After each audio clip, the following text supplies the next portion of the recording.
Ini kami dari kelompok 2 akan mempresentasikan hasil kerja kelompok kami. Sebelum itu, mari sama-sama biar kita nggak bosen. Kita belum baca doa, teman-teman. Kita baca doa dulu, supaya lancar. Mungkin dimulai aja baca doa di dalam hati sesuai, di sini Islam semua ya. Baca doa di dalam hati dimulai.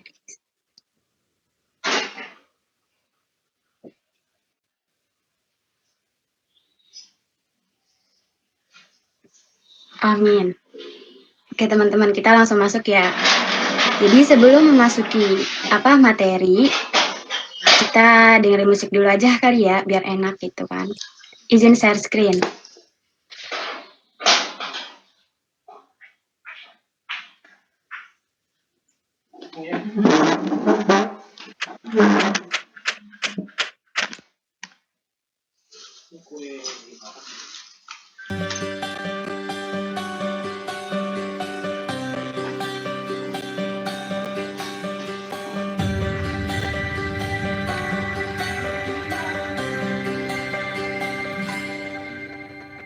Andaikan aku bisa melayang jauh, berteman langit lepas.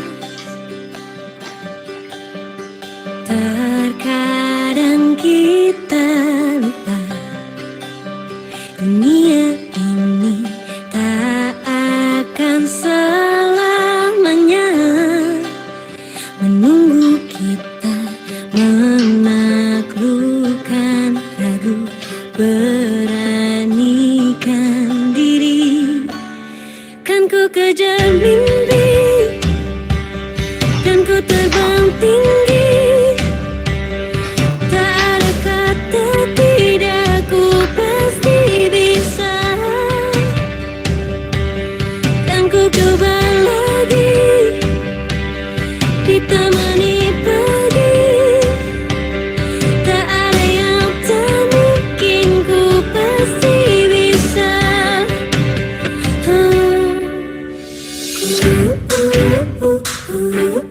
Bisa, bisa,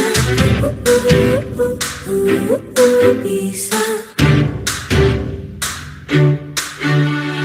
Terkadang kita lupa dunia ini tak akan selamanya menunggu kita menaklukkan ragu, beranikan diri.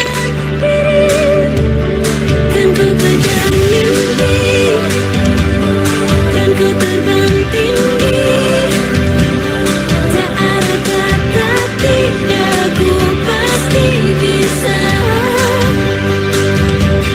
Kan ku coba lagi ditemani pagi, tak ada yang tak mungkin, ku pasti bisa.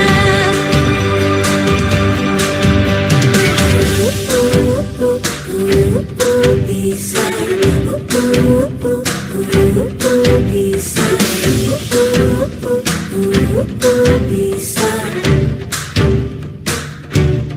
Kan ku kejar mimpi dan ku terbang tinggi, tak ada kata tidak, ku pasti bisa. Kan ku coba lagi ditemani pagi, tak ada yang tak mungkin, ku pasti bisa. Tak ada yang tak mungkin, ku pasti bisa. Tak ada yang tak mungkin, ku pasti bisa.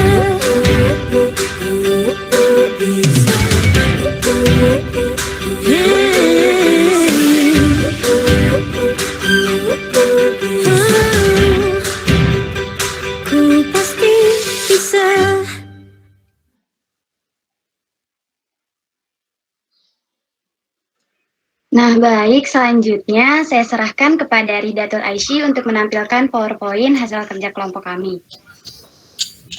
Sebentar ya. Oke.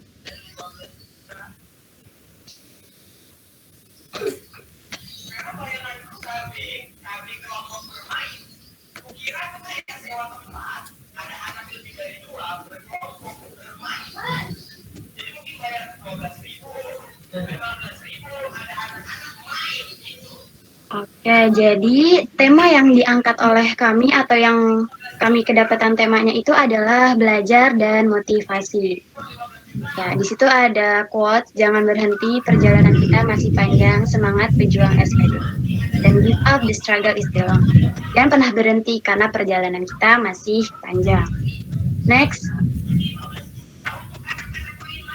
Ini adalah nama anggotanya. Kenalin, ada Afrilah Suwaibah Lubis dengan NIM pertama 01, Ridatul Aisy yang share screen ini dengan NIM 20, Fauzan Irgi, satu-satunya cowok di kelompok kami, pasti paling ganteng di kelompok kami dengan NIM 28.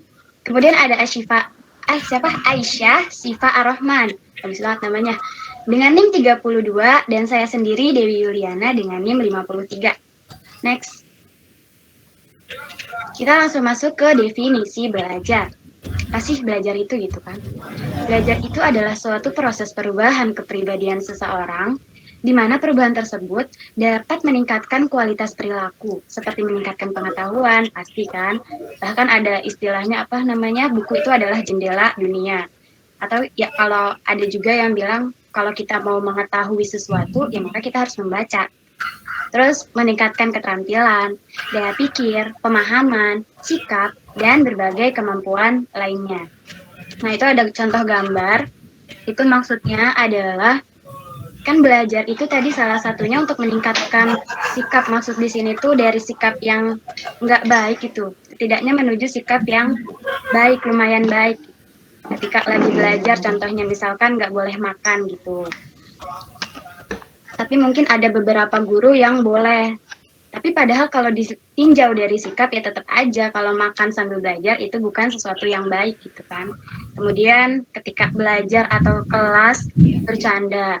Mungkin memang ada juga beberapa guru yang asik gitu, yang boleh ketika kelasnya bercanda atau ya sedikit ada hiburannya gitu. Tapi jika ditinjau dari sikapnya lagi, selama itu mungkin udah berlebihan, itu tetap bukan sikap yang baik. Nah, next. Kemudian, kenapa sih kita harus kudu wajib mesti belajar gitu kan? Pasti yang pertama untuk mengetahui mana nih yang baik dan buruk. Nah, dari gambar ini aja teman-teman pasti udah tahu kan mana yang baik, mana yang buruk. Tanpa harus disilangin juga sebenarnya teman-teman udah tahu gitu. Kemudian, yang kedua itu untuk menggapai mimpi. Ya pasti, itu belajar untuk sukses. Mungkin ada dari teman-teman, ya mungkin aku sendiri gitu kan, salah satu mimpinya ya gitu, belajar supaya sukses, supaya bisa nonton konser gitu kan, pakai duit sendiri, beli lightstick. Terus, dan dulu tuh mimpi aku tuh salah satunya pengen jadi make up artis Korea gitu. Kenapa? Ya karena biar bisa ketemu gak sih, ya kan? Bisa ketemu, terus bisa dandan juga, bisa megang-megang mukanya gitu. Terus ya pokoknya belajar salah satunya itu ya pasti untuk menggapai mimpi gitu. Dan ketiga, itu ada Jahyun Jumatan. Itu sebagai sarana untuk beribadah. Jadi kadang gini teman-teman, kalau misalkan kita lihat ibadah kita itu cuma dari sholat, dari puasa gitu kan. Ya Allah, sholat kita aja kadang masih kemana tahu gitu kan ya. Ya, sholat masih mikirin dunia, sholat ya Allah lapar gue belum selesai gitu kan. Nah, itu kalau misalkan pahala kita dilihat cuma dari ibadah-ibadah kayak gitu, pasti kalau buat masuk surga tuh nggak akan cukup gitu limitnya. Jadi makanya, karena kita lebih seringnya belajar, apalagi yang ngambil 24 SKS kan, dari pagi sampai sore tuh belajar, ya udah niatin aja belajar kita itu buat sarana ibadah. Jadi misalkan amit-amit gitu kan, kita udah belajar capek-capek, tapi tiba-tiba dapat nilai jelek gitu kan, ya Allah nyesek banget. Nah, tapi seenggaknya kalau kita buat ibadah, seenggaknya kita dapat pahala. Ya meskipun mungkin nilai kita jelek, tapi seenggaknya nggak sia-sia. Kayak gitu teman-teman. Nah, terus slide selanjutnya, pengertian motivasi nih, bakal dijelasin sama Afrilah. Silahkan Afrilah. Pengertian motivasi. Motivasi didefinisikan sebagai dorongan. Dorongan merupakan suatu gerak jiwa dan perilaku seseorang untuk berbuat. Sedangkan motif dapat dikatakan suatu driving force yang artinya sesuatu yang dapat menggerakkan manusia untuk melakukan tindakan atau perilaku. Dan di dalam tindakan tersebut terdapat tujuan tertentu. Motivasi belajar pada dasarnya merupakan bagian dari motivasi secara umum. Motivasi belajar merupakan kekuatan mental yang mendorong terjadinya proses belajar. Motivasi belajar keseluruhan daya penggerak psikis di dalam diri siswa yang menimbulkan kegiatan belajar, menjamin kelangsungan kegiatan belajar dan memberikan arah pada kegiatan belajar itu demi mencapai suatu tujuan. Selanjutnya saya kembalikan kepada moderator. Oke, terima kasih Afrila atas penjelasannya. Next, selanjutnya. Ini bakal dijelasin sama Irgi. Kepada Irgi dipersilahkan. Ya, terima kasih kepada moderator yang telah memberikan waktunya kepada saya. Di sini saya akan menjelaskan tentang jenis-jenis motivasi. Motivasi dibagi menjadi dua jenis, yaitu motivasi intrinsik dan motivasi ekstrinsik.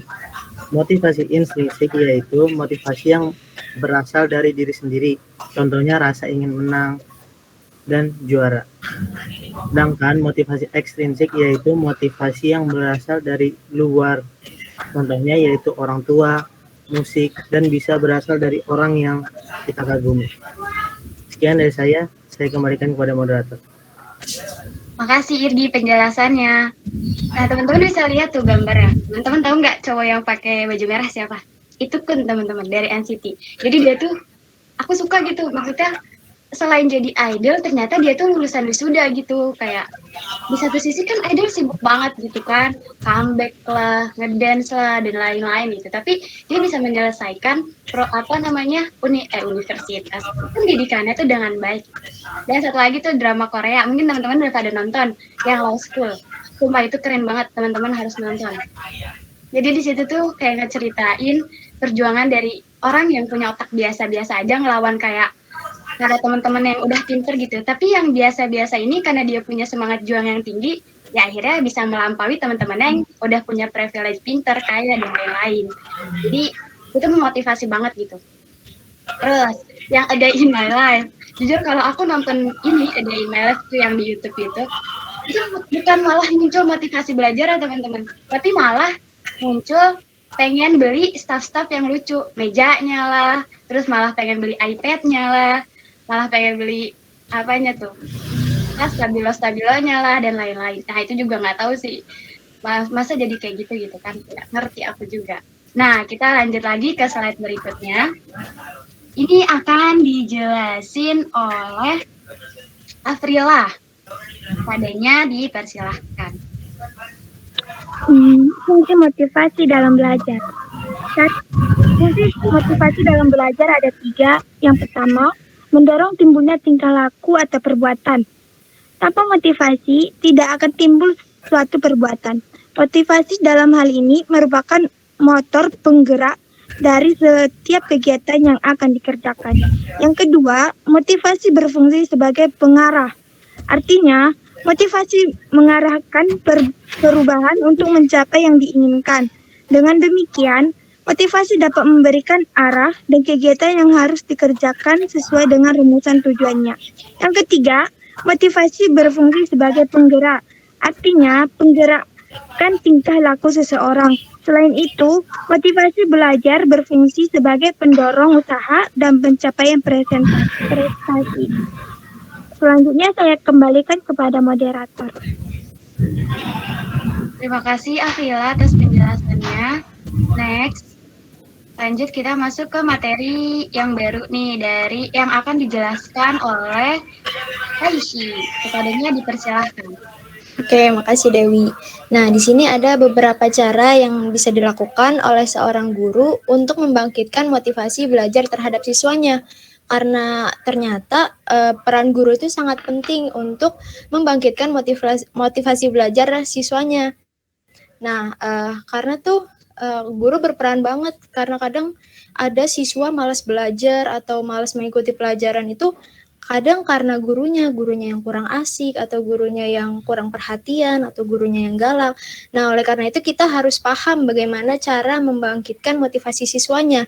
Yang pertama yaitu dengan memberikan penghargaan kepada siswanya yang berprestasi, yaitu memberikan reward supaya siswanya itu lebih termotivasi untuk semangat mencapai kesuksesannya.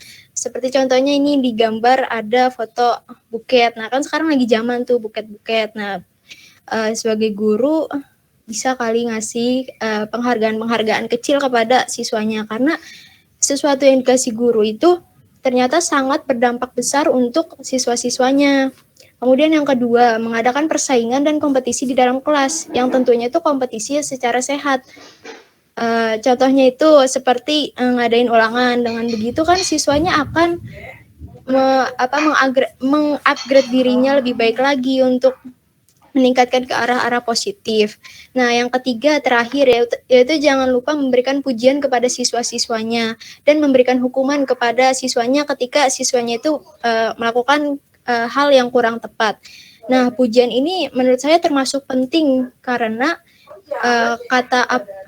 kata-kata yang keluar dari mulut seorang guru akan sangat diingat oleh siswanya. Oleh karena itu kita harus bisa ngasih hal-hal positif pada siswanya supaya ingatannya juga baik terhadap guru tersebut dan memberikan hukuman supaya agar siswanya itu sadar yang dilakukan kurang tepat dan tidak mengulangi hal tersebut. Oke, mungkin cukup sekian dari saya. Saya kembalikan lagi kepada moderator. Terima kasih. Oke, makasih Ais. Ini infonya bermanfaat banget nih, apalagi kita ya meskipun mungkin kita masuk pendidikan biologi nggak semuanya pengen jadi guru ya kan, mungkin aja gitu. Tapi seenggaknya kan kita jurusan tarbiyah, tahulah gimana gitu cara memotivasi siswanya supaya semangat dalam belajar. Karena aku sendiri pun gitu tergantung, aku suka pelajaran ya tergantung gurunya gitu loh. Kalau gurunya itu enak ya mungkin bisa gitu. Karena bahkan terkadang matematika gitu kan yang strict banget. Kalau gurunya enak ngajarin, ya udah suka pelajarannya gitu. Jadi emang guru tuh berpengaruh dalam meningkatkan motivasi belajar siswa. Selanjutnya, next. Ini materinya akan dibacakan atau disampaikan oleh Aisyah Sifa. Kepadanya dipersilakan. Terima kasih kepada moderator yang mengizinkan saya untuk menjelaskan materi selanjutnya. Materi selanjutnya itu adalah cara meningkatkan motivasi dalam pembelajaran. Nah, yang pertama ada tingkatkan kualitas guru.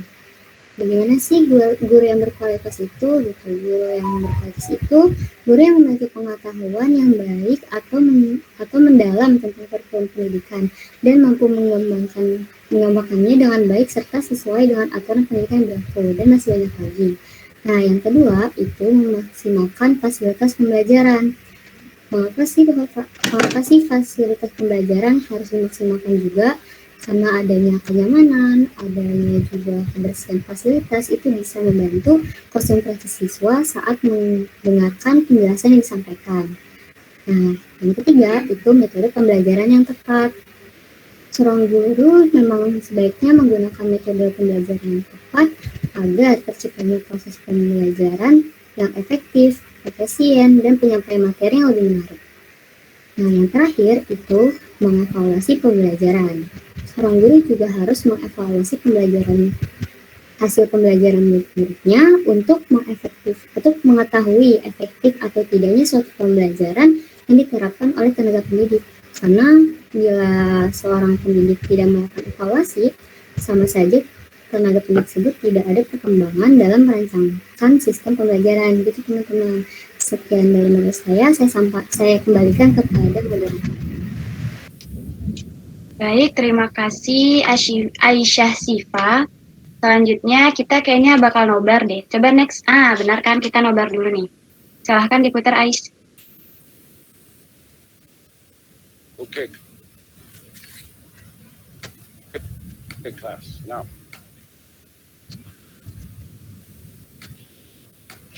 In this box, I have a picture of one of the world's greatest leaders from the last 100 years. Now, whoever can correctly guess who I've got in here, I'm going to give you a pass to the next homework assignment. Okay, I love this enthusiasm. Those are great.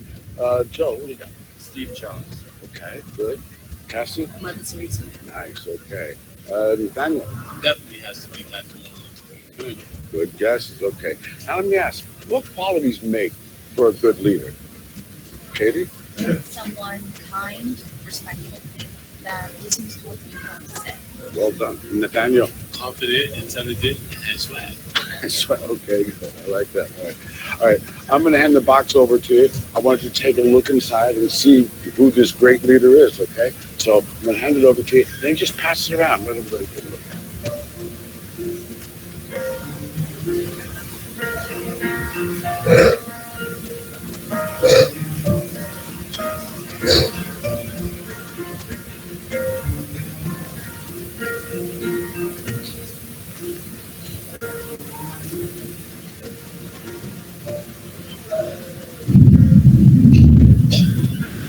What do you see there, Joe?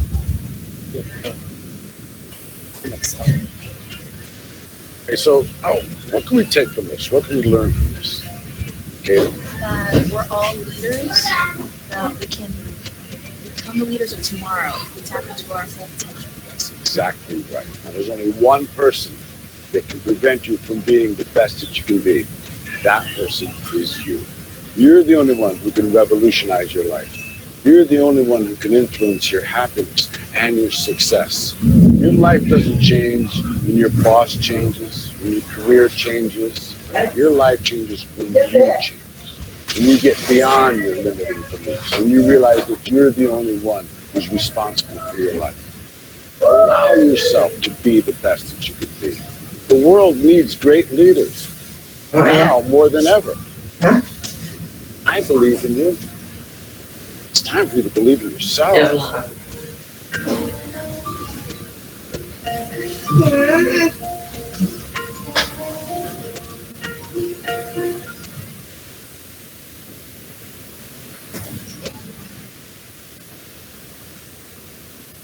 Nah, itu tadi filmnya teman-teman.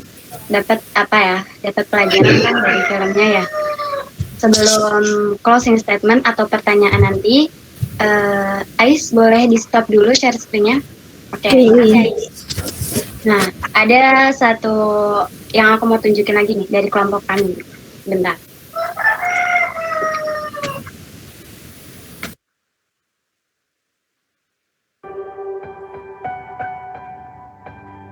Like a small boat on the ocean, sending big waves into motion. 소리가 신나가.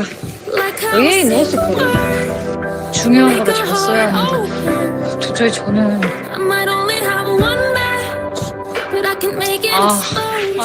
그냥 못한다고 And 할 all those things I didn't say, 아니요. wrecking balls 못하겠어요. inside my brain. I will scream loud tonight. Can you hear my voice this time? This is my fight song. Take back my life song.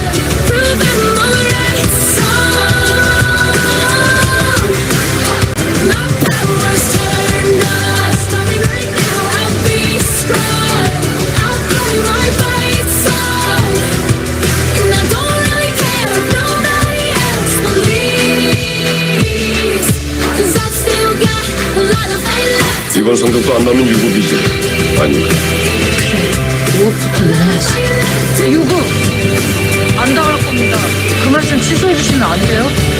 유급 안 되려고 Like a 저를 small 봐서라도 꼭 시험 잘 on the 보세요. ocean, 그래야죠. sending big waves into motion. Like how a single word can make a heart open. I might only have one match, 볼 수 있어요. but I can make it explode. This is my fight song. Take back my life song. 준이 오빠 성적보다 높다니까? 이 문제의 사실적시 명예훼손죄라 정답을 쓴 학생은 딱 한 사람. 강수 A밖에 없었어. 한솔 언니가 한다면 해. 머리 왜 치워 뜯어? 잘했다고 주친 건데. 레온이요? 어디서 진짜 있는데? 건투를 빈다. Still got a lot of fire left in me.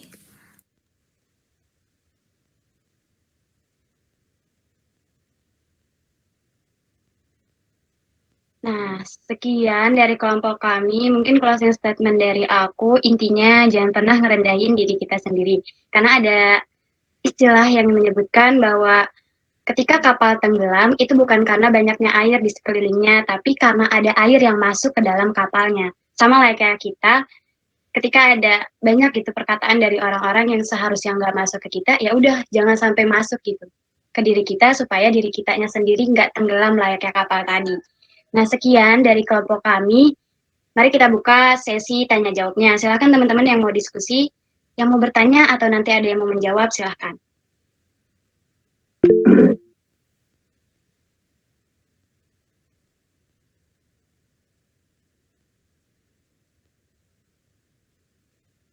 Oke, apa ada lagi yang ingin bertanya? Jika pertanyaannya masih belum kepikiran, boleh dipikir-pikir dulu. Yuk, Rahmayani Anwar, silahkan. Ya, izin bertanya ya untuk kelompok 2. Saya ingin bertanya, tadi kan disebutkan mengenai motivasi itu yang ada dari intrinsik, juga ada dari ekstrinsik. Dari banyaknya motivasi tadi, itu terkadang kan kita menanggapi motivasi itu terlalu berlebihan, sampai akhirnya motivasi itu mendistract fokus kita dalam belajar atau dalam suatu pekerjaan. Jadi pertanyaan saya adalah, bagaimana cara kita membatasi diri agar sesuatu yang awalnya motivasi bagi kita, itu tidak menjadi toksik dan tidak berlebihan dalam menanggapinya. Bagaimana? Oke. Terima kasih pertanyaannya Rahmayani. Selanjutnya tadi Nabilah. Silakan Nabilah. Baik, terima kasih Dewi. Izin bertanya. Kadang kan kita sebagai pelajar itu merasa demotivasi gitu ya. Kayak kehilangan semangat belajar. Yang menyebabkan jadi nggak semangat belajar. Terus kayak jadinya stres di perkuliahan. Terus motivasi melakukan sesuatu yang disuka juga jadi hilang. Jadinya tuh ngaruh ke aspek-aspek kehidupan yang lain gitu. Nah, menurut kelompok 2, bagaimana kita keluar dari demotivasi itu supaya motivasi kita kembali lagi bisa melakukan aktivitas seperti biasa, bisa belajar, semangat gitu. Terima kasih. Oke, tapi sekarang Nabila lagi demotivasi nggak? Nggak kan, aman? Enggak, aman dong, aman. Aman, alhamdulillah. Terus selanjutnya pertanyaan dari Maya. Ayo Maya. Ya, sebelumnya apakah suara saya sudah terdengar jelas? Sudah. Oke, sebelumnya izin ya. Nah, pertanyaan saya itu, tadi kan dalam PPT ada beberapa cara bagi guru untuk membangkitkan motivasi siswanya. Yaitu yang pertama memberikan penghargaan bagi siswa yang berprestasi. Nah, secara tidak langsung memang menurut kita sebagai tenaga pengajar atau pendidik biasanya gitu kan, kita memberikan penghargaan untuk membangkitkan motivasi para siswa di dalam kelas. Tapi pada kenyataannya kan ada itu misalnya dalam kelas yang juaranya terus itu. Jadi siswa yang lainnya anggap ya udahlah mereka aja pasti yang dapat, pasti mereka, ya udahlah mereka aja gitu. Nah, itu cara mengatasi biar siswa yang lainnya juga motivasinya bangkit gimana tuh? Kasih. Oke, pertanyaannya menarik. Oke, selanjutnya Marsaila, silahkan. Iya, izin tanya ya. Sebelumnya aku izin off cam ya. Oke. Jadi ini tuh pertanyaan sebenarnya tentang diri aku ya. Jadi aku tuh kalau misalkan mau belajar gitu harus banyak hal-hal yang mendukung gitu. Kayak misalkan contohnya aku tuh seneng banget ngoleksi kayak pulpen atau stabilo warna-warni gitu. Terus kayak notebook yang buat catatan gitu. Nah, aku tuh bingung. Yang mau aku tanyain itu sebenarnya kalau kayak gitu itu dalam motivasi bukan sih? Terus kalau menurut kelompok kalian, Kalau yang kayak gitu tuh wajar nggak atau malah termasuk ke boros? Itu aja sih, makasih ya. Oke, Sela, siap. Sama-sama. Ada lagi? Any question? Sela boleh diturunin tangannya, pegel. Ada lagi? Oke, izinkan kelompok kami nih buat nyari jawabannya dulu. 5 menit lah, 5 menit. Nah, mungkin teman-teman nanti yang mau bantu jawab boleh banget. Sebentar ya, teman-teman.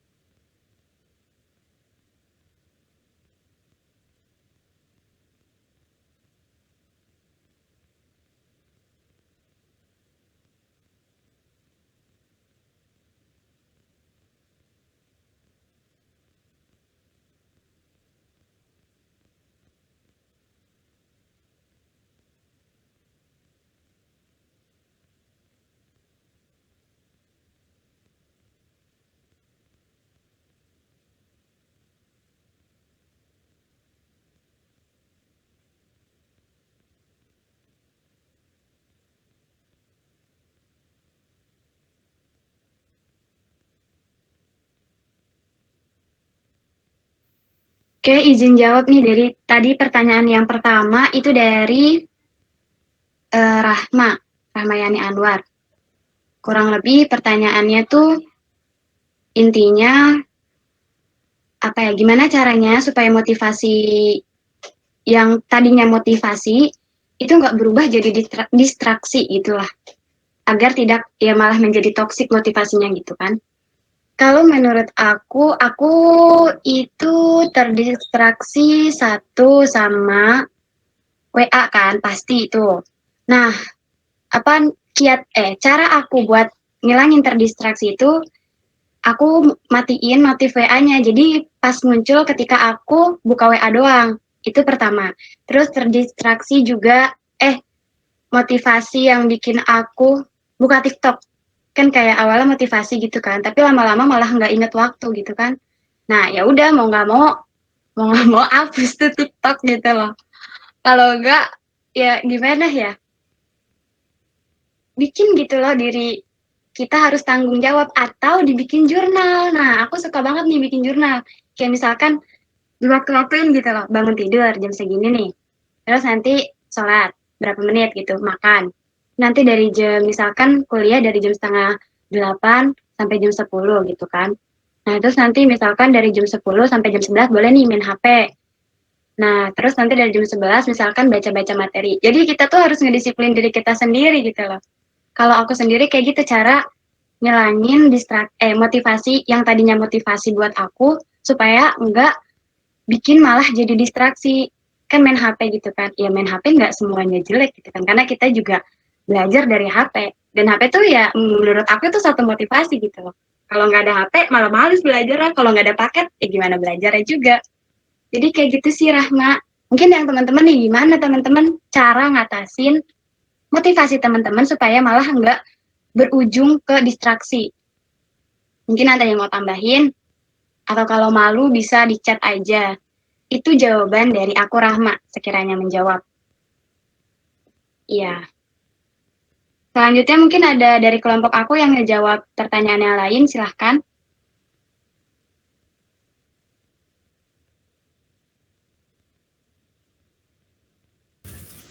Izin menjawab pertanyaan dari Maya mengenai bagaimana cara agar guru tidak terfokus pada salah satu anak aja biar nggak dianggap ada anak emas lah, pilih kasih atau apa. Ini menurut saya ya, mungkin mohon maaf kalau ada kesalahan. Sebagai guru kita harus adil dalam memberi kesempatan. Jadi misalkan yang anak satu sudah berprestasi atau sudah apa, nah kesempatannya diberikan kepada siswa lain agar siswa lain juga lebih tereksplor kemampuannya. Jadi mungkin agar dibagi rata gitu. Jadi kalau yang udah dapat prestasi udah, kalau yang itu sekarang kesempatannya bagi yang belum pernah mencoba gitu. Atau mungkin Menurut saya begitu, mungkin ada teman-teman yang ingin menambahkan, boleh sekali. Nah, ya kalau menurut aku nih malah gini. Tadi siapa Maya yang nanya ya?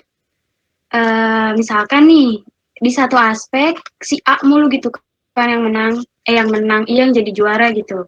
Nah, guru ini kayak ngasih gitu loh, yang sekiranya teman-teman yang lain itu bisa ngikutin, yang sekiranya teman-teman yang lain tuh bisa jadi juara gitu. Jadi misalkan pelajarannya, satu pelajaran misalkan apa ya, matematika nih lagi ngebahas gitu kan.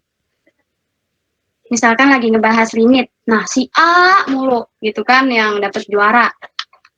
Nah si gurunya, kalau menurut aku ya, harus tahu gitu kemampuan yang lain, karena kan nggak semuanya gitu bisa limit. Jadi ada satu games atau apapun gitu yang ketika dia juara ya dapat hadiah juga.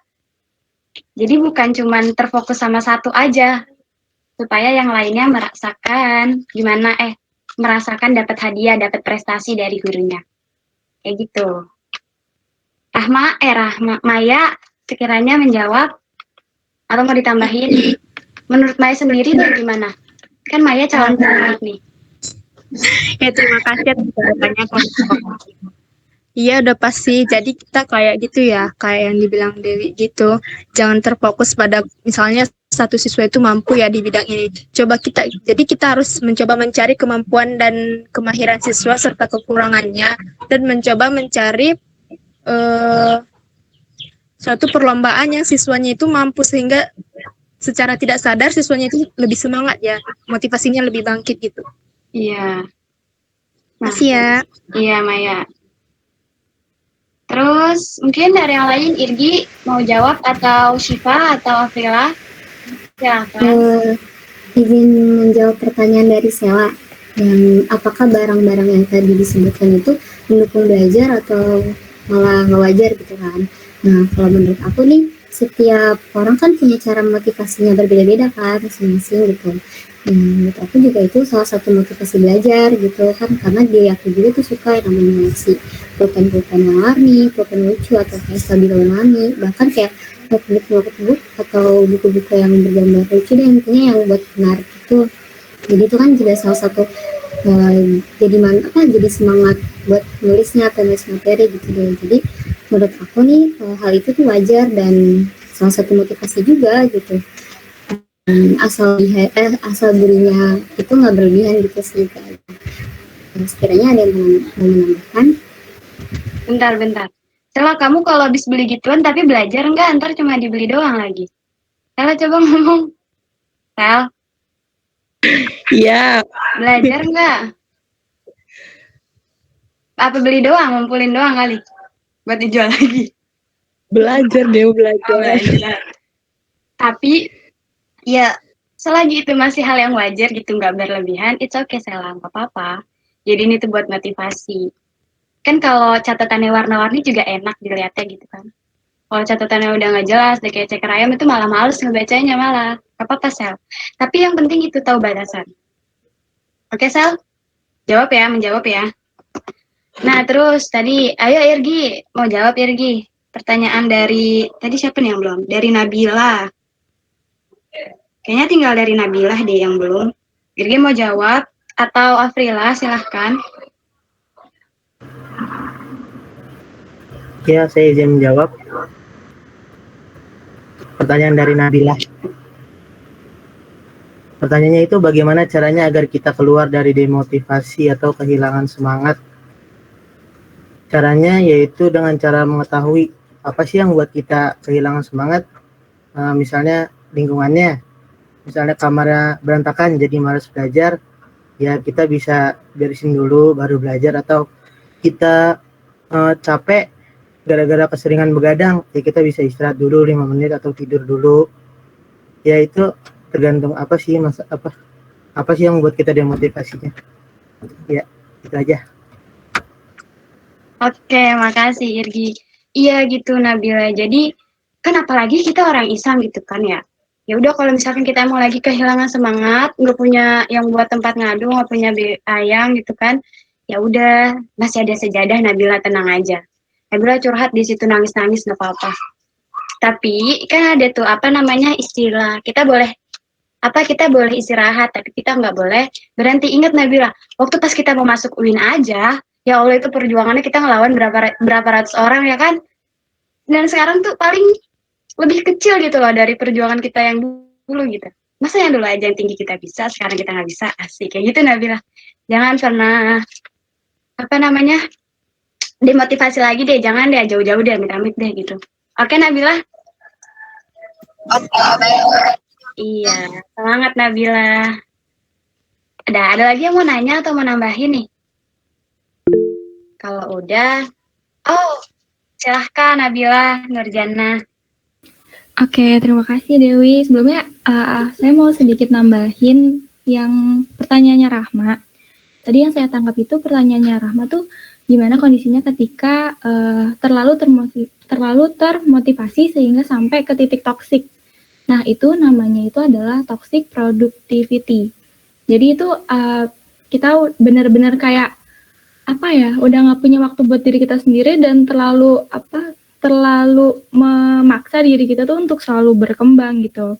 Jadi cara untuk supaya kita terhindar dari toxic productivity itu adalah yang pertama kita tuh harus tahu nih goal kita tuh apa.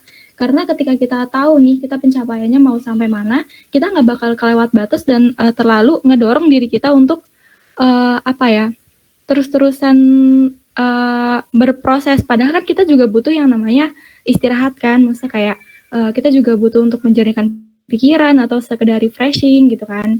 Nah itu juga lumayan bahaya sih toxic productivity ini, selain kayak misalnya kita udah nggak punya waktu buat keluarga, kita nggak punya waktu untuk teman-teman gitu. Terus juga ini tuh juga bisa bikin burnout gitu, kayak misalnya kita belajar dari pagi sampai pagi gitu, nggak ada jedanya, itu kan jadi toxic ya.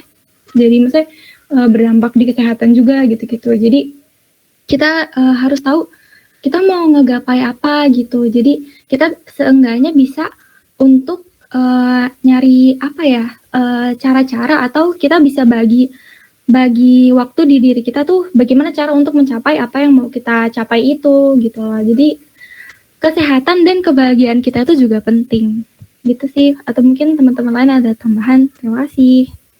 Oh iya, aku juga setuju tuh sama Nabila gitu. Nih curhat dikit karena aku minggu ini aja udah 2 kali ke rumah sakit gitu gara-gara ya gitu, mungkin aku terlalu toxic productivity gitu ya. Ya pokoknya nanti pas udah sakit ya udah bakal ngerasain kayak ternyata kesehatan tuh lebih penting. Kalau kita nggak sakit gara-gara nugas, ya nanti malah kitanya nggak bisa ikut kuliah lagi gitu. Ya udah makanya santai aja. Jangan sampai dijadiin sebagai apa ya? Jangan memacu diri kita terlalu keras gitu. Meskipun ada istilah yang bilang katanya keraslah pada dirimu sendiri. Menurut aku sih itu nggak terlalu benar ya. Karena kasihan diri kitanya juga. Terus tadi sama Nabila tuh aku juga pernah baca buku Atomic Habit. Jadi kebiasaan-kebiasaan yang kecil yang ternyata dapat berpengaruh. Kalau misalkan kita mau ngegapai goal, misalkan goalsnya itu terlalu susah gitu buat digapai, kayak misalkan tahun ini pengen jadi hafiz Quran 30 juz. Nah, kita bisa bikin goal-goal itu jadi subbab-subbab yang lebih kecil. Kayak misalkan tadi goalnya itu 30 juz misalkan tahun ini. Nah, makanya kita bisa cicil per hari. Jadiin goal-goal itu yang bisa digapai gitu loh. Sehari kayak 5 ayat, 10 ayat, terus lama-lama gitu. Nah, nanti pasti 1 tahun dapat gitu 30 juz insya Allah. Atau kalau misalkan kita mau kumlat gitu kan nanti. Nah, kita bisa cicil dari sekarang gitu, kayak masuk kelas yang merhatiin, rajin absennya, kayak gitu. Jadi buat goal-goal besar itu dijadiin goal-goal yang lebih realita, yang lebih bisa kita gapai sehari-hari, kayak gitu. Itu aja tambahan dari aku. Udah sekiranya lah ya. Sekian dari kelompok kami, terima kasih atas pertanyaannya. Dan terima kasih juga tadi atas rekan-rekan yang udah menjawab pertanyaannya. Selebihnya saya kembalikan kepada Ibu Dewi.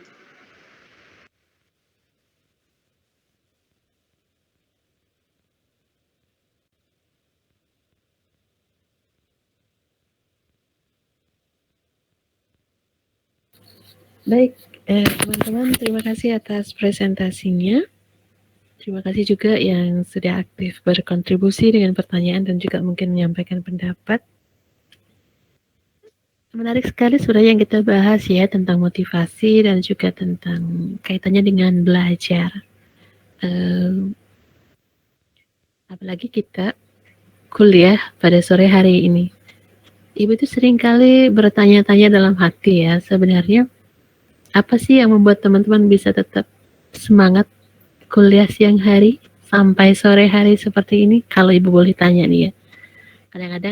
Kadang-kadang ada seuzon juga sih, wah ini kalau cuacanya seperti ini ya, waktu atau timing kuliahnya seperti ini nih, boleh jadi kebanyakan teman-teman banyak yang low motivation ya gitu.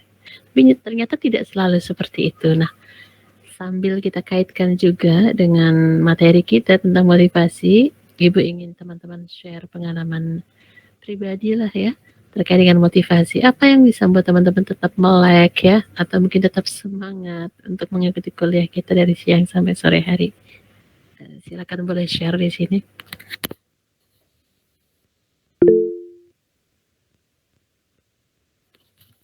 Silakan. Iya Bu, saya izin menanggapi pertanyaannya. Jadi saya sendiri kenapa hari siang ini aktif di kelas ini, karena pertama saya merasa bertanggung jawab atas mata kuliah kali ini, wajib saya ikuti, wajib saya masuk ke dalamnya dan saya ambil pelajarannya dari mata kuliah kita pada hari ini. Terus yang kedua, saya termotivasi bahwa kelas ini adalah kelas yang menurut saya sangat menyenangkan sekali. Kelas ini sangat benar-benar membuat saya kayak berpikir, banyak menambah wawasan juga. Jadi saya sangat suka dengan kelas ini sehingga saya aktif di kelas ini dan hadir pada hari ini. Oke. Baik, terima kasih. Jujur itu ya? Iya Ibu. Baik, oke. Sebenarnya memang tanggung jawab kita bersama ya untuk menciptakan situasi, kondisi yang nyaman untuk belajar. Jadi mari kita saling bahu-membahu, bekerja sama.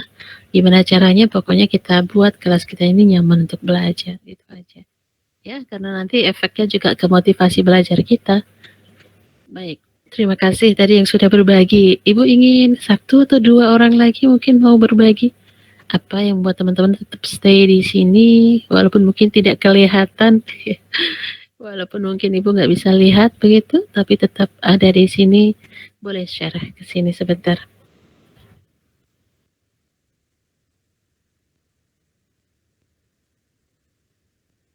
Ayo, atau jangan-jangan nggak ada orangnya nih ya?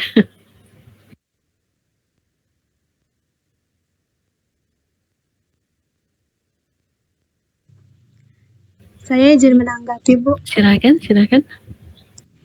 Dari yang dikatakan Rahma itu semuanya juga ada pada diri saya, Bu. Karena salah satunya matkul psikologi pendidikan ini tidak terlalu, bagi saya pelajarannya tidak terlalu menjadi beban gitu. Kalau suatu pelajaran itu udah jadi beban gitu, Bu, di dalam pikiran saya pasti pas pelajarannya bakal nggak semangat gitu, Bu. Terus pelajarannya nyambung, Bu, sama membuat kita merasa sama gitu, harus saling paham, bukan ada gimana ya, materinya mudah dipahami gitu. Kalau udah susah, secara saya pribadi, kalau saya susah menangkap sebuah materi itu udahlah, mood saya itu nggak bakal bagus lagi gitu, Bu. Tapi kalau udah nyambung gini, pasti tetap aktif dan semangat gitu. Mungkin cuman itu, Bu. Baik, terima kasih. Satu lagi, coba satu lagi.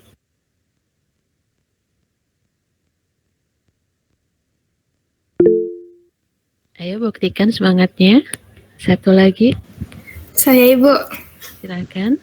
Ya, jadi kalau saya mau hadir di sini itu karena kepo Bu sama presentasinya kan pas lihat RPS-nya juga itu kayak materinya apa sih? Kayak bikin penasaran gitu Bu, apalagi penyampaian dari para kelompok juga kan pada kreatif gitu ya Bu. Jadi saya penasaran gitu, apa nih yang mau disampaikan sama mereka, gimana nih cara mereka nyampein materi tersebut gitu. Jadi saya termotivasi buat datang ke sini karena penasaran dari presentasi teman-teman. Sekian.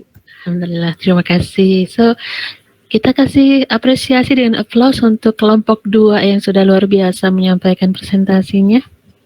Terima kasih ya kelompok 2 ya. Sukses buat teman-teman semuanya. Nanti berikutnya kelompok 3 dan seterusnya juga bisa memberikan supaya usaha terbaiknya lah, optimal untuk bisa menyampaikan presentasi dengan semenarik mungkin sehingga kita bisa menghabiskan waktu-waktu untuk kuliah ini dengan menyenangkan gitu. Baik, kembali ke materi ya, motivasi dan belajar. Ibu ingin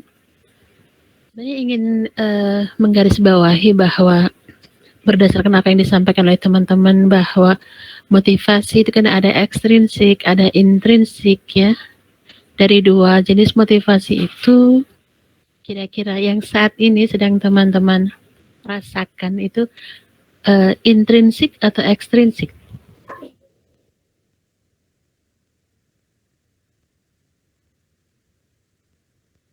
Ayo, kira-kira intrinsik atau ekstrinsik? Ekstrinsik, Bu, kalau aku. Kalau saya. Oke, yang lainnya? Kalau saya intrinsik, Bu. Intrinsik? Soalnya kalau dari motivasi dari orang tuh kayak udah berusaha buat maksudnya kayak role model gitu seseorang buat jadi motivasi. Misalkan Diski suka taruh motivasi gitu, Bu, di kamar. Tapi tetap nggak berpengaruh gitu. Jadi pikir kalau motivasi itu dari diri sendiri. Oke. Yang lainnya? Intrinsik, Bu. Oh ya, alhamdulillah. Apa yang menjadi alasannya atau cirinya? Soalnya kalau misalnya dari saya sendiri, kalau yang memotivasi diri sendiri itu ya diri saya sendiri, Bu. Kalau misalnya kalau dari orang kayak gitu, ya mungkin masuk tapi nggak sampai terjalankan gitu, karena emang balik lagi ke dirinya kita sendiri, Bu. Itu kalau saya. Baik, Ibu ucapkan selamat buat teman-teman yang sudah bisa menggali semangat dari dirinya sendiri atau sudah memiliki motivasi intrinsik, karena motivasi itulah yang lebih stabil ya dan mungkin memberi banyak kontribusi untuk kemajuan dalam hidup kita. Meskipun tidak bisa kemudian dikatakan bahwa motivasi ekstrinsik itu tidak penting ya. Apabila motivasi intrinsik disatukan atau dipadukan dengan motivasi ekstrinsik, itu akan menghasilkan motivasi yang besar ya, gelombang motivasi yang kuat ya untuk menggerakkan kita, mengubah diri kita ya, dan mencapai tujuan kita ya. Hanya saja mungkin yang agak mengkhawatirkan itu kalau kita hanya menyandarkan pada motivasi ekstrinsik. Artinya semangat kita, energi dalam diri kita itu kita gantungkan pada orang-orang di luar diri kita, entah itu orang tua, entah itu teman ya, atau orang-orang penting dalam hidup kita. Kenapa? Karena mereka adalah manusia juga. Setiap manusia itu sifatnya dinamis ya, kadang juga seperti kita juga, kadang mengalami up and down semangat ya, moodnya juga tidak selalu bisa stabil, sehingga kalau kita benar-benar hanya menggantungkan harapan kita kepada orang-orang di sekeliling kita atau hal-hal lain ya, baik itu benda mati ataupun benda hidup ya, makhluk hidup ataupun makhluk yang mati di luar diri kita, itu adalah sesuatu yang tidak selalu bisa kita kontrol ya. Kita kan nggak bisa selalu bisa mengontrol orang untuk selalu mendukung kita ya, atau kita harus mengkondisikan setiap lingkungan di sekeliling kita untuk selalu dalam keadaan positif juga pada kita. Tidak selalu bisa seperti itu. Jadi kita nggak selalu bisa kontrol mereka, lingkungan kita. Tetapi yang lebih logis dan lebih realistis, yang paling memungkinkan adalah mengontrol diri sendiri. Jadi kalau motivasi intrinsik itu kita lebih punya banyak andil untuk bisa mengendalikan dibanding dengan motivasi ekstrinsik ya. So, saran Ibu yang belum menemukan motivasi dari diri sendiri, digali ya. Digali, coba ditemukan apa sih yang bisa menjadi sumber dari energi positif saya, semangat saya ya. Kalau menurut pengalaman pribadi Ibu, ya, kita bisa bersemangat kalau kita tahu tujuan dalam hidup kita. apapun itu kalau kita tahu tujuan, kemudian kita juga punya standar, kita punya target, maka kita akan punya dorongan untuk mencapainya. Termasuk juga kuliah ya, kalau kita tahu bahwa kita kuliah itu bukan sekadar untuk cari nilai, kita kuliah bukan sekadar untuk cari ijazah, tapi ada hal lain yang mungkin lebih penting, yang lebih bernilai dibanding itu dan ingin kita capai, maka itu insya Allah yang akan menggerakkan kita. Kenapa ada orang yang kuliah kok bawaannya semangat terus, sering semangatnya dibanding nggak semangatnya? Ya karena dia punya mimpi besar, punya cita-cita besar, ya punya standar yang hebat, ya, sehingga dia akan berupaya sekuat tenaga untuk mencapainya. Lalu kenapa ada orang yang tidak bersemangat atau kurang bersemangat atau up and down semangatnya? Mungkin bisa refleksi, bisa melakukan introspeksi, jangan-jangan belum menentukan tujuan hidup. Jangan-jangan belum mengalokasikan waktu, merencanakan segala sesuatu dengan baik sehingga hidupnya ngalir saja, gelinding saja. Kalau seperti itu biasanya motivasinya juga tidak akan terlalu kuat, ya. Jadi kalau teman-teman ada yang bermasalah dengan motivasi, selalu buat refleksi, ya, buat introspeksi. Pasti ada something wrong di situ. Oke. Baik, karena waktunya masih lumayan ini, teman-teman bisa manfaatkan untuk menanyakan kembali hal-hal yang ya mungkin boleh terkait pengalaman teman-teman, terkait dengan motivasi, atau apa saja agar kita bisa lebih paham tentang materi kita. Dipersilahkan bila ada yang mau bertanya. Kalau tidak nanti teman-teman bisa ngantuk karena mendengarkan Ibu ngomong terus ya, bicara terus, sementara situasi, kondisi ya, suasana itu paling nyaman untuk tidur ini. Nanti Ibu ngomong seperti di Nina Bobo aja. Oke, silahkan. Silahkan.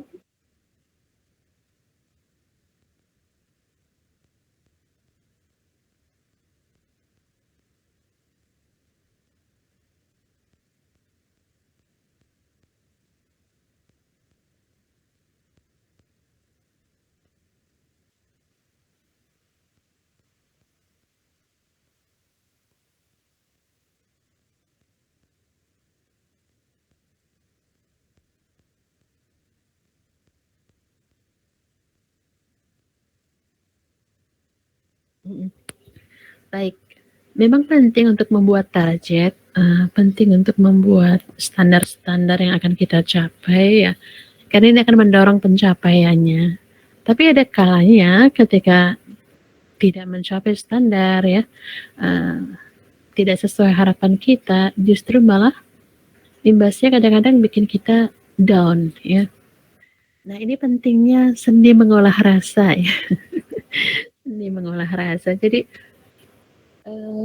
salah satu hal yang menjadi kelemahan dari orang-orang perfeksionis ya, orang-orang idealis dan perfeksionis, orang yang pengen sempurna, apa-apa pengen yang terbaik ya, itu adalah mereka biasanya kurang siap untuk menghadapi kegagalan ya.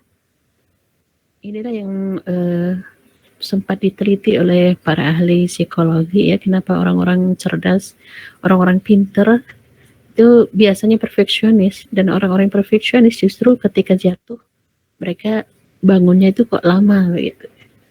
Ini menarik sebenarnya untuk dikaji lebih lanjut, tapi secara umum Ibu ingin sampaikan bahwa kita mesti pinter ya mengolah rasa, dalam arti begini, kalau kita memanjangkan suatu standar, suatu goal, suatu tujuan, kita juga harus menyiapkan hati ya.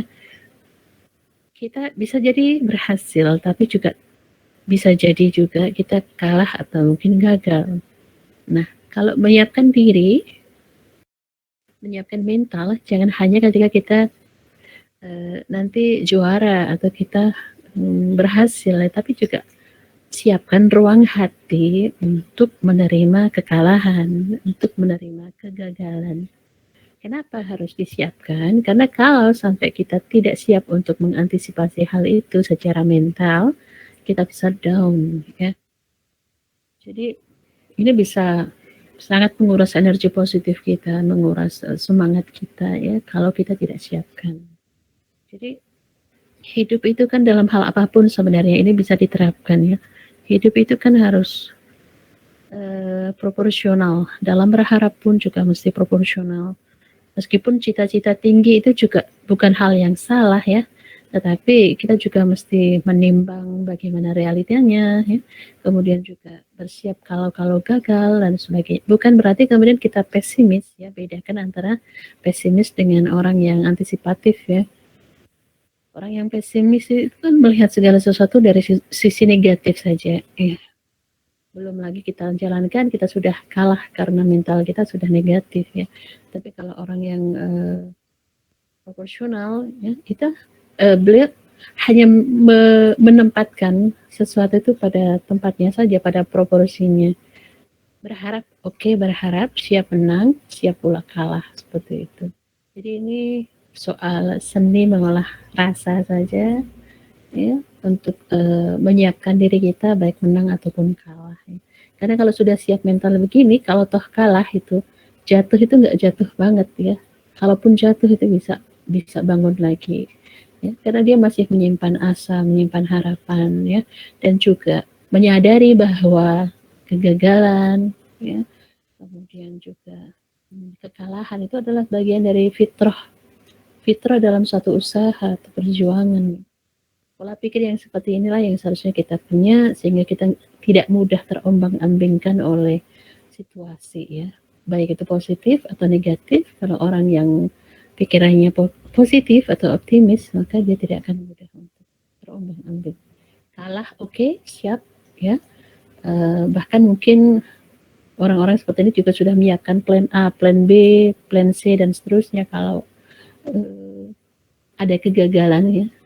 Kalaupun menang pun juga oke, tapi juga tidak terlalu gembira, yang tidak terlalu gembira sekali. Semuanya dalam proporsi, sedang-sedang saja. Begitu mungkin. Hilmi. Sama-sama. Yang lainnya?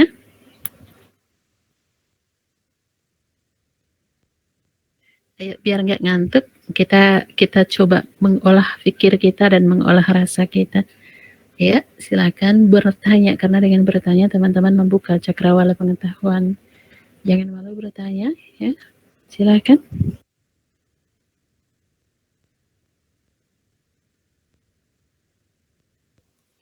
Kalau tidak ada yang bertanya, nanti gantian ibu yang bertanya nih.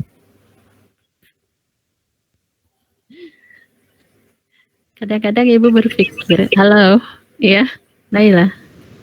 Bu, kan kalau misalnya kita sudah down seperti itu ya Bu ya, itu kayak ngebangkitinnya itu gimana ya Bu caranya, kayak kita tuh udah optimis gitu, udah kayak udah ngelupain, oke kayak gini-gini udah bisa kayak nerima, tapi ada aja gitu tumbuh lagi kayak keinget jadi ngedown lagi gitu Bu.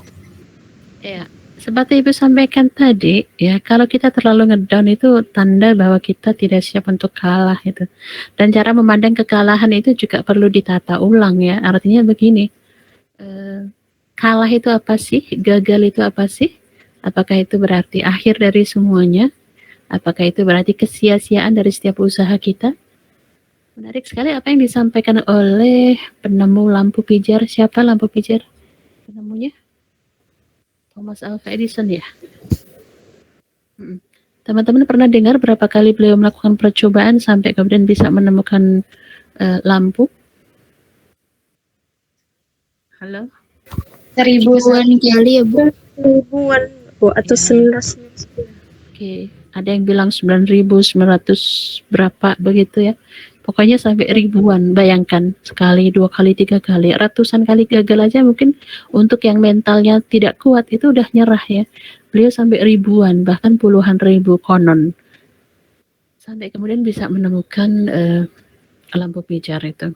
So, ada yang penasaran dengan bagaimana beliau memiliki keteguhan mental untuk mencoba lagi setelah gagal itu.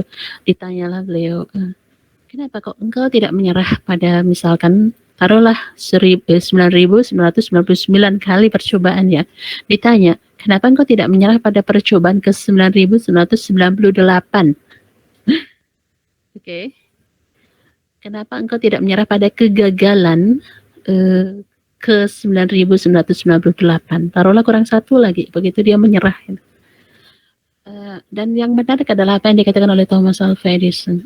Kegagalan, kata beliau, aku tidak melihat 9.998 itu sebagai sebuah kegagalan, tapi aku melihat 9.998 ya, cara yang salah, sampai kemudian aku bisa menemukan cara yang benar. Jadi bagaimana sudut pandang seseorang melihat kegagalan itu pun memberi semangat ya, energi baru untuk bisa mencoba lagi ya. Aku hanya melihat itu sebagai 9.998 cara yang salah. Sehingga kalau kita tahu kita salah kan, kita jadi tahu kita bagaimana yang benar, ya enggak? Paham nggak ini maksudnya? Ya. Oke, jadi di jalan, taruhlah begini, lebih simpel lagi begini. Di jalan itu ada apa ya? Kalau orang Jawa bilang itu joglangan, ada lubang di jalan. Taruhlah lubangnya ada 2 meter di depan kita. Awalnya kita nggak tahu, kemudian kita terjerembab di situ. Kita jadi ingat, oh 2 meter di depan rumah saya itu ada lubang di jalan. Oke, habis itu kita jalan lagi, 3 meter sebelah kiri ada juga joglangan. Awalnya kita nggak tahu, setelah itu kita jatuh di situ, kita jadi tahu, oh di situ ada joglangan. Dari jatuh itu, anggaplah itu sebagai sebuah kegagalan ya. Kita tahu bahwa oh hati-hati 2 meter di depan rumah saya, di jalan rumah saya, yang sebelah kanan ada cekungan, ada joglangan ya. Kemudian kita jalan lagi 3 meter sebelah kiri ada lagi lubang gitu. Jadi harus hati-hati. Ini loh, ini manfaat sebuah kegagalan. Ini manfaat kita salah itu. Karena apa? Dengan begitu kita bisa menghindari. Dengan kita jatuh, kita bisa tahu mana yang benar jalannya, yang nggak ada cekungan yang mana, yang nggak ada lubangnya di mana. Ini yang diambil, ya sudut pandang ini yang diambil oleh Thomas Alva Edison. Kalau saya nggak pernah gagal, saya tidak pernah tahu yang benar bagaimana. Kegagalan itulah yang kemudian mengantarkan saya pada keberhasilan. Karena kalau kita nggak pernah gagal, kita nggak pernah tahu mana yang akan sukses, percobaan mana yang seharusnya kita lakukan. Seperti itu. Pola pikir orang sukses ternyata seperti itu. Beda jauh dengan orang-orang yang memiliki pola pikir negatif. Kata Albert Einstein, ya, jenius yang dianggap paling hebat ya sepanjang abad sampai abad 20 nih. Kata beliau gini, orang yang optimis itu melihat solusi dari setiap permasalahan. Oke. Sementara orang yang pesimis itu melihat masalah dari setiap solusi. Lihat betapa bedanya. Ya, dari sudut pandang ini kita lihat jauh sekali bedanya. Ya. Kalau orang yang optimis melihat hal-hal yang kita anggap sebagai masalah, itu yang kelihatan kemudian oh solusinya begini. Ya. Tapi kalau orang yang pesimis, bahkan solusinya pun bisa dilihat sebagai sebuah masalah. Seperti itu. Jadi biar kita nggak jatuh, kemudian susah bangun, ya kita harus melihat dengan sudut pandang positif perihal jatuhnya tadi. Jatuh bukan berarti akhir dari segalanya. Anggap itu sebagai sebuah pelajaran yang bisa kita ambil hikmahnya untuk kemudian kita terapkan lagi pada jalan berikutnya sehingga tidak terulang lagi atau kita jadi tahu alternatif solusi yang lain seperti itu. Tetap optimis, tetap positif thinkingnya, ya. Oke. Baik Bu, terima kasih Bu. Sama-sama. Ada yang pernah patah hati di sini? Pernah Bu. Aduh. Pernah. Gimana rasanya patah hati? Sakit Bu. Sakit. Berapa lama bisa move on? Sampai sekarang belum Bu. Masya Allah. Sudah berapa tahun yang lalu? Patah hatinya karena apa dulu nih Bu? Duh, kenapa? Patah hatinya karena apa dulu Bu? Patah hati karena apa aja? Kira-kira butuh berapa lama untuk bisa move on itu, teman-teman? Sampai sekarang masih suka kebayang, Bu. Aduh, berapa tahun? Saya 3, Bu. 3 tahun. Hilmi berapa tahun? Oh ya. Oke. Penelitian membuktikan, teman-teman.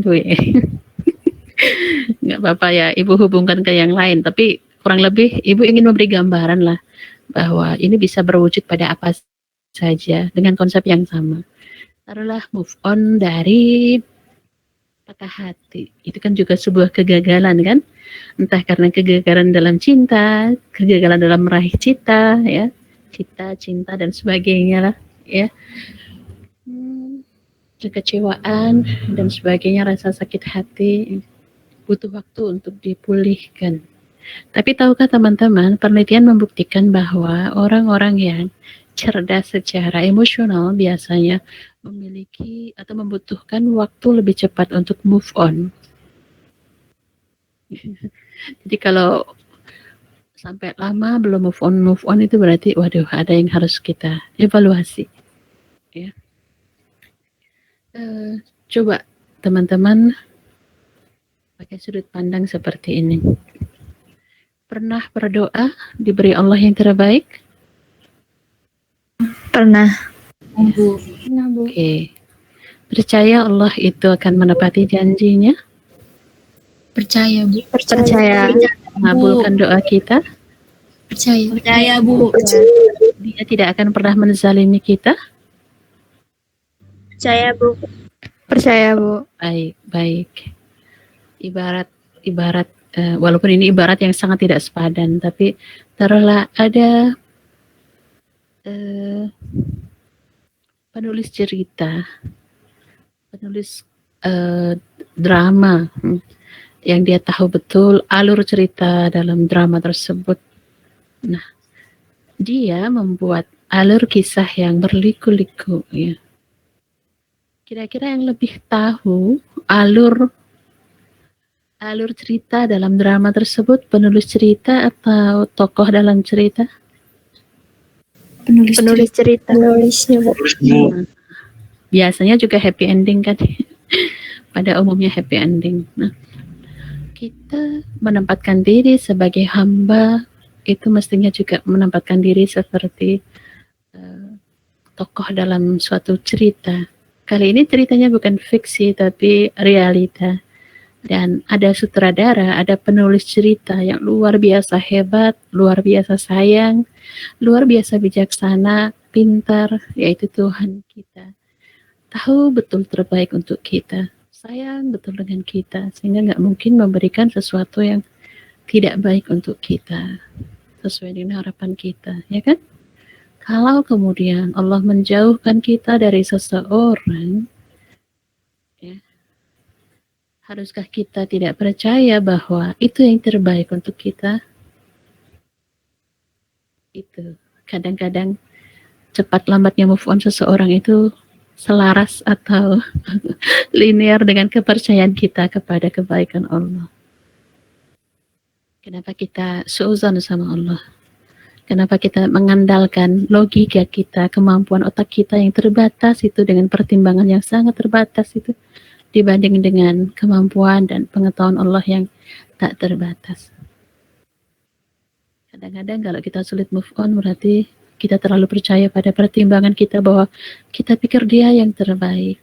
Kita pikir ini tidak seharusnya terjadi karena menurut versi kita yang terbaik adalah tetap lanjut sama dia, ya?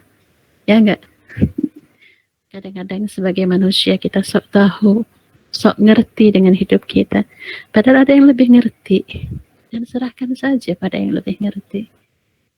Kalau iman yang menjadi landasan hidup kita, mau kita naik turun, ya, up and down, disuruh belok kiri, disuruh belok kanan, lurus, mau naik tajam atau turun, melandai dan sebagainya, ikut aja, digandeng sama Allah kemana aja, karena itu pasti tujuannya baik, akhirnya baik, ya.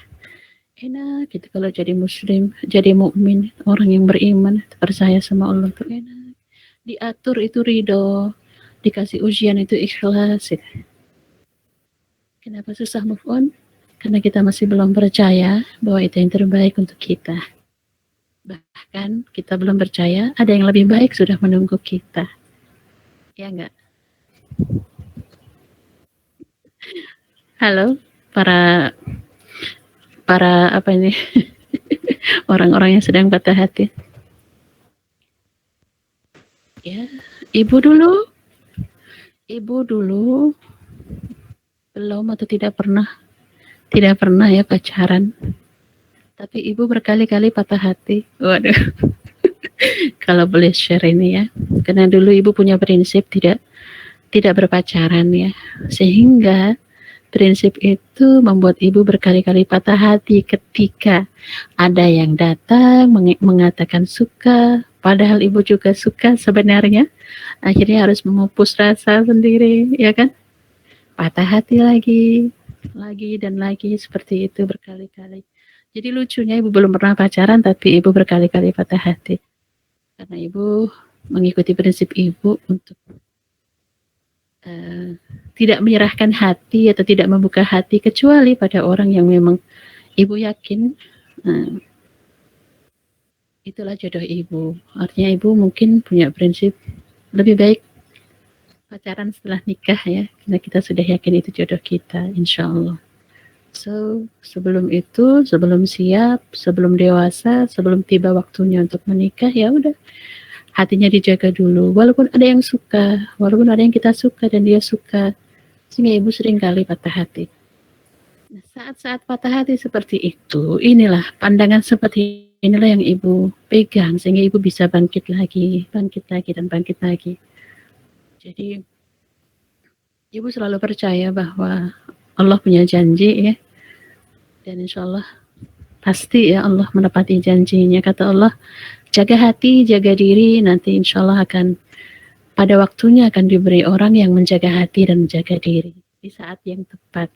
Jadi kalau masih usia 20 tahun, 19 tahun, ibu masih tahan dulu, jangan jangan berpacaran atau jangan buka hati dulu. Nah begitu sudah selesai kuliah, ada yang ngetuk pintu, langsung dibuka hati, tetapi bukan buka hati sih ya, beri kesempatan, ditanya dulu, niatnya apa, mau pacaran, mohon maaf, tidak melayani pacaran, tapi kalau mau menikah, mari kita bertaaruf, seperti itu. Dan saat itu juga ibu tidak melepaskan hati begitu saja, tetap dalam kontrol, karena ibu tidak ingin patah hati, karena belum tentu orang yang bertaruh dengan kita itu kan mesti jodoh kita. Jadi biasanya simple sekali taruhnya.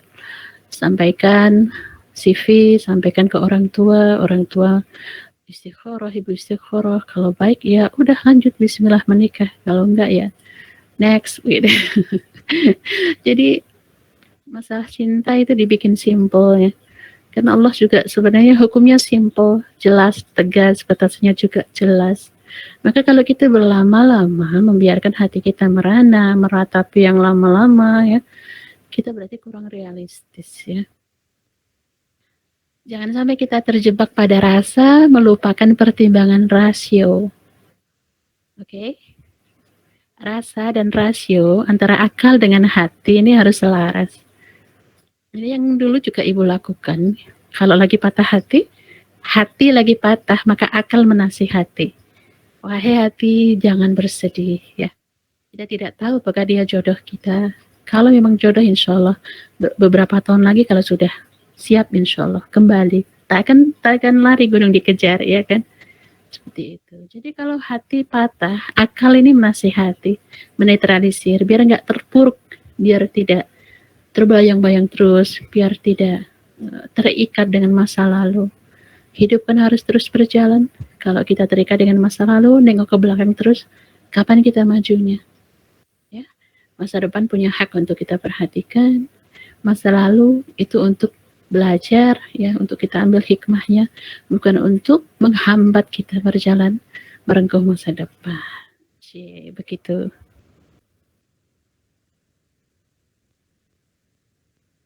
Ini judulnya jadi kuliah cinta nih ya. Nggak apa-apa Bu, seruan kayak gitu Bu. Bu Seru? Ya, Ibu berharap mahasiswa Ibu mahasiswa yang bisa menyeimbangkan antara akal dan hatinya. Nggak gampang jatuh cinta. Kalau toh jatuh cinta juga tidak gampang untuk terhanyut karena masih tetap mengedepankan akal, tidak meninggalkan pikiran ya. Semua juga ditimbang dengan logika karena Allah memberi kita akal itu untuk membantu hati kita, nafsu kita biar nggak kebablasan. Akal digunakan yang baik, jangan ditinggalkan, jangan ditaruh belakang. Kalau sudah hati aja atau nafsu saja yang menguasai kita, maka ya seperti itu. Jadi semua dinetralisir, diimbangi dengan akal. Nasihati-hati dengan akal, di logika ya, biar cepat move on ya. Orang yang susah move on itu biasanya yang terjebak di zona hati saja, tapi tidak mengizinkan akal untuk membantu. Coba Hilmi dan siapa tadi yang sedang patah hati, difikir, di logika ya, buatlah itu mapping problemnya, masalahnya. Kalau aku masih terbayang dia, kira-kira apa sih ininya, manfaatnya apa ya. Kalau aku tidak membuka hati dan mulai berjalan lagi ke depan, kira-kira negatifnya apa sih, positifnya apa kalau kemudian aku bisa realistis dengan semua ini dan sebagainya. Gunakan akalmu untuk menuntun hatimu sehingga kita nggak terjebak pada masa lalu. Mungkin itu sedikit himbauan atau masukan dari Ibu. Ya, ada komentar, silahkan. Ibu, kalau misal Ibu, tapi apa sih ini patah hati apa bukan sih? Ini lebih, kalau misal ada anak nih perempuan, dia pernah melalui suatu proses. Nah, proses itu dia berusaha keras banget gitu dengan tujuan karena orang tuanya gitu. Nah, ketika dia sudah dewasa dan dia udah melewati proses itu dan dia berhasil buat ngelewatin itu, tapi ternyata menurut orang tuanya tuh dia tuh gagal gitu, dan akhirnya si anak itu sakit hati, putus asa, dan seakan-akan seakan-akan proses yang dia lalui kemarin tuh sia-sia gitu karena dia meletakkan tujuannya karena orang tuanya gitu. Sebenarnya kalau mau dilihat dari sisi agama mungkin salah sih Bu, memang karena menaruh tujuan kepada menaruh harapan kepada manusia gitu, harusnya kan ke Allah gitu. Tapi si anak itu belum bangkit gitu Bu dari rasa putus asanya itu karena masih merasa bahwa dia tuh gagal karena dari perkataan orang tuanya sendiri kalau kamu tuh gagal gitu. Kalau dilihat dari sikap kamu yang sekarang gitu Bu, itu buat bangkit lagi gimana ya Bu? Oke. Kita mesti punya filter terhadap apapun yang diucapkan orang ya. Pertama tadi betul bahwa jangan salah menetapkan tujuan ya. Semua tujuan kita itu pangkalnya harus Allah. Apapun itu, bahkan berbakti kepada orang tua juga pangkalnya apa? Untuk ibadah sama Allah. Oke. Jadi kalau sudah ujungnya itu Allah ya, misalkan orang tua ternyata tidak puas dengan kita, orang tua bahkan mungkin mengungkit atau mungkin menganggap itu bukan sebuah kesuksesan, sebaliknya sebuah kegagalan. Nah, karena kita tidak hanya menyandarkan tujuan kita pada orang tua, tapi juga fokusnya ke Allah, maka kita punya ibaratnya kekebalan hati gitu, untuk tidak terlalu patah gitu. Kenapa? Kalau fokusnya adalah Allah, tujuan akhirnya adalah Allah, mau orang tua menganggap kita gagal, mau menganggap usaha kita nggak sebaik itu dan sebagainya, kita tahu betul bahwa Allah yang menjadi saksi segala usaha kita, bahwa Allah tahu kita sudah berusaha, apapun hasilnya itu, kita percaya Allah menghargai proses. Jadi kita nggak akan menganggap itu sebagai sebuah kegagalan. Bahkan sebuah kegagalan pun itu adalah hasil dari sebuah proses, dan Allah itu sangat menghargai proses kita. Ya kan? Tugas kita sebagai hamba kan berikhtiar. Soal berhasil, gagal itu kan urusan Allah, ya kan? Memang inginnya setiap ikhtiar itu kita berhasil. Tetapi kan Allah tahu baiknya kita berhasil atau gagal, sehingga kita bisa belajar lagi untuk bisa mendapatkan keberhasilan yang lebih baik lagi. So mungkin kalau dari awal salah menetapkan niat ya, kita coba kita revisi niat kita, ini untuk Allah. Ya. Saya berbakti kepada orang tua sebagai ibadah kepada Allah gitu. Ya Allah, saksikan bahwa semua ini saya lakukan dalam upaya untuk berbakti kepadamu dengan cara berbakti kepada orang tua. Pokoknya semuanya itu ujungnya itu harus Allah. Biar hati kita ini lebih tabah, ya. Nggak gampang jatuh, nggak gampang patah hati. Belajar pun juga seperti itu. Jangan niatkan cari ijazah, jangan niatkan cari pekerjaan, jangan niatkan untuk membangun karir, tapi niatkan dari awal Bismillah, jadi ya Allah denganmu, dengan asmamu, untukmu aku belajar. Ya Allah, mohon keberkahan, mohon kebaikan, mohon diterima segala amalnya agar semua proses ini tercatat sebagai ibadah kepada Allah. Insya Allah nanti barokahnya ya dapat ijazah, barokahnya dapat lancar karirnya dan sebagainya yang kita harapkan dan ridha Allah. Allah kalau udah ridho itu gampang sekali semua itu. Jangan sampai kita terjebak pada niatan-niatan yang lebih rendah gitu. Inilah yang menjadi kunci bagi seorang mukmin untuk bisa lebih kebal menghadapi segala kegagalan. Karena tujuannya Allah itu tadi. Nah, selain itu ya, kita juga seperti Ibu sampaikan di depan tadi ya, sudut pandang kita dalam memandang kegagalan itu kan juga harus diluruskan. Gagal bukan akhir segalanya. Gagal itu bukannya hal yang tidak baik, kan? Baik gagal. Orang-orang sukses itu karena mereka pernah gagal. Tanyakan orang yang sudah pernah sukses itu, apakah mereka tidak pernah gagal? Justru karena mereka gagal, mereka berhasil. Tidak ada satupun kesuksesan tanpa kegagalan.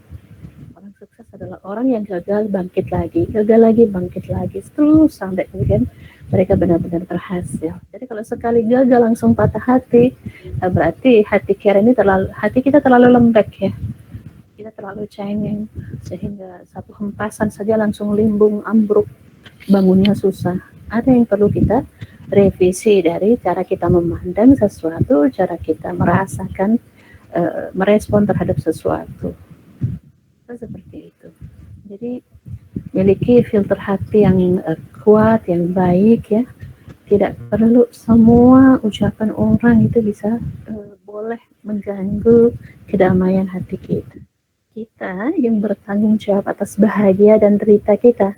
Dalam arti begini, ada orang mencela kita, mengatakan yang buruk-buruk tentang kita. Ketika ada hal seperti ini, ada dua pilihan yang bisa kita pilih. Satu, menerima mentah-mentah apa yang dikatakan orang itu dan mengizinkan kata-kata tadi masuk ke hati kita, menusuk hati kita, memporak-porandakan kedamaian dalam hati kita. Atau dua, kita mencegah kata-kata itu tadi untuk masuk ke hati kita. Masuk telinga kiri, keluar telinga kanan saja. Karena apa? Otak kita, ya akal kita membantu memfilter bahwa orang berkata buruk itu belum tentu menjadi cerminan apa yang sebenarnya terjadi pada kita atau yang kita miliki. Bisa jadi orang menganggap, jangankan kita ya, Rasulullah yang manusia terbaik sepanjang zaman pun begitu banyak yang mencela, begitu banyak yang mengkritik, bahkan mengata-ngata yang bukan-bukan ya. Tapi apakah itu menggambarkan pribadi Rasulullah? Tidak. Tidak selalu yang dikatakan orang itu betul-betul yang terjadi pada diri kita ya. So tidak semuanya patut untuk kita masukkan dalam hati. Jadi jangan gampang termakan oleh omongan orang ya. Bentengi diri dengan filter yang bagus, difilter, disaring, dan semuanya boleh masuk ya. Ingat kisah tentang Luqman dan anaknya yang berjalan. Pernah dengar? Ini sebenarnya kisah yang cukup populer ya. Kalau tidak keliru Luqman ya. Betul kan Ibu kalau Ibu salah ya. Luqman dan anaknya berjalan kaki awalnya. Kemudian membawa seekor keledai dan akhirnya salah satu mereka sepakat untuk bergantian menunggangi keledai tersebut. biar nggak terlalu capek. Awalnya anaknya yang duluan naik keledai. Begitu jalan melewati suatu desa, orang-orang yang melihat itu, ya di mana ada seorang ayah berjalan kaki, sementara anaknya naik keledai, mereka berkomentar, betapa tidak sopannya anak itu. Ayahnya diminta jalan kaki, anaknya enak-enak naik keledai. Akhirnya anaknya turun. Kemudian gantian ayahnya yang naik. Kemudian mereka melanjutkan perjalanan dan masuk ke desa berikutnya. Nah, orang-orang di kampung itu mengomentari lagi, betapa tidak bijaksananya ayah itu. Enak-enak naik keledai, anaknya yang kecil diminta untuk jalan kaki. Akhirnya ayahnya pun turun. Dua-duanya akhirnya nggak naik keledai, ya udah kita jalan kaki saja. Keledainya kita tuntun. Masuklah mereka ke desa berikutnya. Masih ada juga orang yang berkomentar betapa bodohnya mereka berdua, punya keledai tidak ditunggangin, malah capek-capek jalan kaki.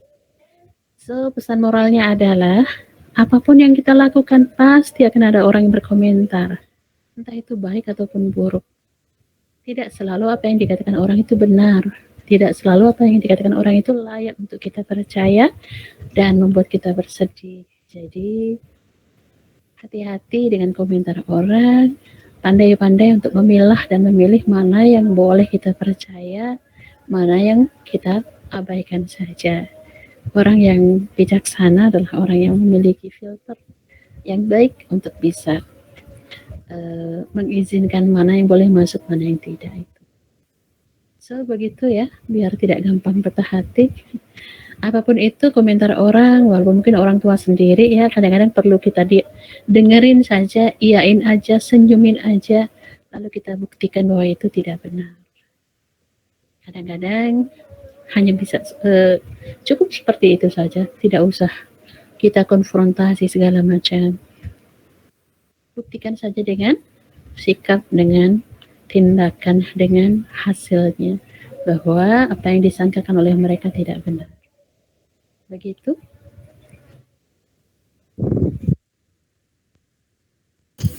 Terima kasih, Ibu. Baik, ini sudah azan. Kita jeda sebentar sampai 3:30 untuk sholat. Insya Allah kita lanjut lagi nanti. Kira-kira nanti masih ada yang mau bertanya lagi atau sudah cukup? Kalau masih ada, kita tetap di sini. Kalau sudah cukup, kita pindah ke WhatsApp group.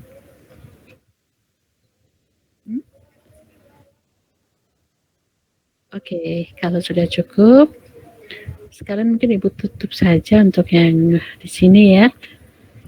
Terima kasih teman-teman atas semua partisipasinya. Semoga apa yang kita bahas, kita bincangkan ini bisa memberi kita inspirasi, wawasan baru, bisa mencerahkan pemikiran kita, ya, menambah ilmu kita, barokah, manfaat, insya Allah, amin.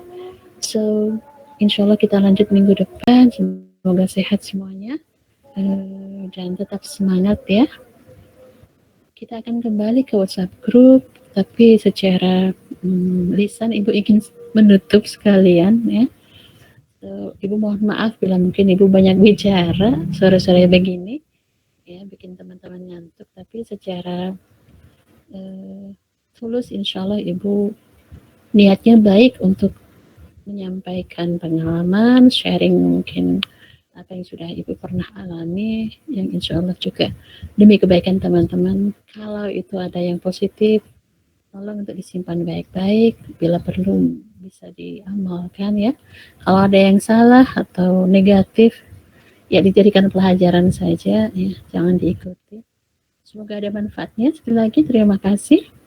Assalamualaikum warahmatullahi wabarakatuh. Waalaikumsalam warahmatullahi wabarakatuh.